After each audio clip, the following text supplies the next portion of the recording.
Ты знаешь, у меня, наверное, больше ощущения от людей, а не от заболевания. Мгм. Мы часто видим какие-то заболевания, но поведение людей, оно, конечно, у меня вызвало, к сожалению, большое разочарование некоторых, потому что та любовь сама к себе человека, да, эгоизма я не видел на самом деле. То есть э, самосознание или что-то. То есть я до сих пор от этого в шоке. Но неважно, давай перейдем к заболеванию. Заболевание, конечно, новое, оно открывает нам другие границы медицины. Это интересно. Если ты являешься врачом, то ты стал профессор, так и студент, закончивший только что институт на одну ступень. Ты не знаешь ничего. И у тебя была возможность, в принципе, это начать изучать. И это интересно. Это страшно, это интересно. Первые дни, когда заходил в отделение, когда мне предложил мой друг, у которого медицинские центры, то есть он директор медицинского центра, он мне предложил быть ответственным за отделение. Я согласился, хотя, я тебе скажу, было дико страшно. Сейчас страха как такового нету, потому что мы о заболевании знаем много, мы много изучили. Даже на журнале Times появился наконец-то анестезиолог, потому что, в принципе, на передовой встали это анестезиологи. Это анестезиологи, это работающие в реанимациях, это те, которые знают о дыхании людей.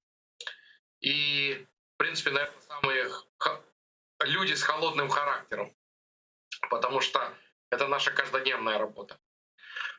Но мы изучили вирус достаточно для того, чтобы сказать, как сделать так, чтобы не было никакой паники. Мы достаточно знаем смертность, мы достаточно знаем заболевания и знаем особенности заболевания. Мы знаем, что человек, допустим, спокойно дыша, может уйти, потому что у него снизится сатурация, и мы знаем почему. Вот эти страшные истории, что люди ходят и падают, это все страшные истории, они ничего общего не имеют. Если правильно подходить к пандемии, или точнее к заболеванию, то в принципе никакой катастрофы нету, но всего лишь нужно правильно подойти всем.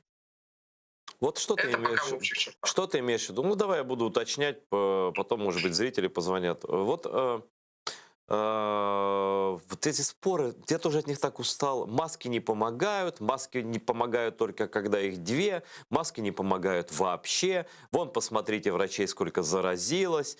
Я не буду носить маски, потому что это бизнес. Я не верю, что она помогает. И вообще это все еврейский заговор всемирный совместно с американским ЦРУ. Да? Вот давай с масок начнем. Просто объясни на пальцах, помогают ли маски и насколько. Смотрите, как я всегда говорю, знаете, все мне говорят, вот логически. Я говорю, есть логика, а есть наука, есть знания. Я всегда задаю вопрос очень часто, может быть, уже все знают ответ, сколько крыльев у Боинга 737? Вот если люди, которые нас смотрят, основная масса скажет два-три. Пусть зрители там напишут потом вам, или я не прав. А на самом деле одно. По науке одно, это одно крыло. Так вот, это логика и знание — это две разные вещи. Мгм. То же самое и с масками. Маски, когда говорят, они не полезны. Нету никакого исследования, которое будет показывать, что это полезные маски. Маски — это не витамин D. Но маски — это определенный барьер. Барьер физический для изменения физических свойств выдыхаемого воздуха. То есть понятно, что основной путь передачи — это аэрозольный. Это меньше 4 нанометров молекулы вируса. Ну, частицы вируса, не молекулы. Мгм. И они, да, меньше, чем волокна маски, точнее расстояние. Но, во-первых, изменяется путь передачи, это по-другому, и распределяются потоки воздуха.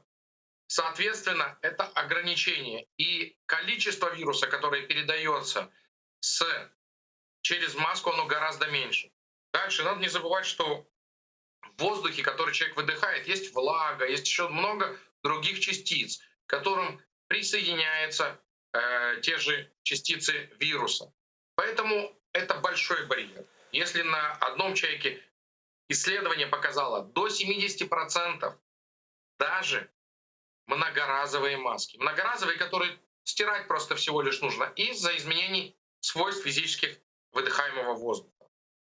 Основная масса людей не знают ни исследования, и там начинают рассказывать про гипоксию, даже не знаю, что это такое. Это типа снижение кислорода в крови. Это не так, потому что мы работаем, в принципе, врачи постоянно в этом. Есть люди, которые лежат в онкологии постоянно в этом, дети. Рассказы из Ютуба про смерти детей и так далее, но это всего лишь рассказы из Ютуба. Если бы я лечил людей по Ютуб-каналам, то у меня бы смертность была где-то в районе 90%, 10% сами выжили, повезло.